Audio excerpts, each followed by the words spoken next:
মাল খেয়ে আছে, হ্যাঁ মদ খেয়ে আছে, খুব স্পিডে আসলো, টুকটুকিটা সামনে পড়েছে, ব্রেক করেছে, টুকটুকি তলায় ঢুকে গেছে। এই যে সেই বাইক একবারে সজোরে আঘাত মারে।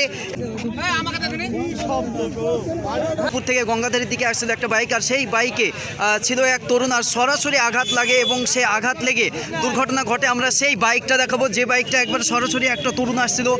আমরা দেখতে পাচ্ছি এই যে সেই বাইক একবারে সজোরে আঘাত মারে এবং আঘাত মেরেই বাম্পারে ঠিক আঘাত, বাম্পারে কি আঘাত দিয়েছিল? বাম্পারে আমরা দেখতে পাচ্ছি যে বাম্পারে যেখানে স্লো করতে হবে সেখানে স্লো না করে দ্রুত গতিতে এগিয়ে আসায় একেবারে সরাসরিভাবে বাম্পারের উপরে তুলে যায় এবং বাম্পারে তুলে দেয় উল্টিয়ে পড়ে যায় এবং বাইক দেখতে পাচ্ছি তছনছ হয়ে গিয়েছে।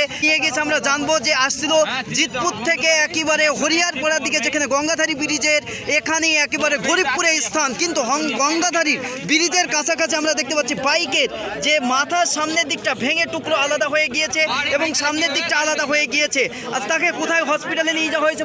এখানে পাশে আমরা ডাক্তারখানা আছে, ওখানে নিয়ে গেল প্রাথমিক চিকিৎসার জন্য। প্রাথমিক চিকিৎসার জন্য। কোথায় থেকে আসছিল ছেলেটা? সেটা কোথা থেকে আসছে বলতে পারবো না, এখানে এসে সরাসরি খুব স্পিডে আসলো, টুকটুকিতে মারি। তার টুকটুকিতে ধাক্কা মেরেছে? টুকটুকিতে। টুকটুকিটা কোন দিক থেকে যাচ্ছিল? টুকটুকিটা তো শিরা যাচ্ছে, ও খুব স্পিডে মাল খেয়ে আছে, হ্যাঁ মদ খেয়ে আছে, খুব স্পিডে আসলো, টুকটুকিটা সামনে পড়েছে, ব্রেক করেছে, টুকটুকি তলায় ঢুকে গেছে। বাম্পারে পড়েছিল? হ্যাঁ বাম্পারে। তার পরিচয় জানা গিয়েছে? না, পরিচয় পাইনি এখনো। একজনই ছিল বাইকে? একজনই ছিল। বয়সটা কত হতে পারে? বয়সটা কত হবে? 25-27 হবে, এরকম হবে। প্রশাসনকে জানানো হয়েছে? না, কাউকে আমরা জানাইনি। আমরা দেখতে হয়েছে, অলরেডি প্রশাসন চলে এসছে।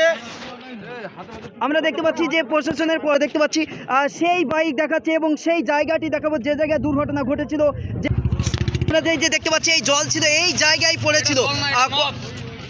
দেখতে পাচ্ছি কখন দুর্ঘটনা ঘটেছে বলতে পারবেন? আমরা ছিলাম কখন? তো 10 মিনিট হয়নি, মোটামুটি 6টা 6:30। 10 মিনিট হয়নি। 10 মিনিট হয়নি। আমরা দেখতে পাচ্ছি একেবারে খুবই দ্রুত। দেখতে পাচ্ছেন আপনার সরাসরি রিপোর্টার প্রেসের মাধ্যমে যে একটা বাইক সজোরে আসছিল জিতপুর থেকে একেবারে হরিয়ারপাড়া যেদিকে যাওয়া গঙ্গাধারী ব্রিজের দিকে, আর গরিবপুরে দমকল থানার অন্তর্গত গরিবপুরে একবারে সজোরে আঘাত মেরে বাম্পারে স্লো না করায় দুর্ঘটনা ঘটে যায়। দেখছেন রিপোর্টার প্রেসের মাধ্যমে। ধন্যবাদ।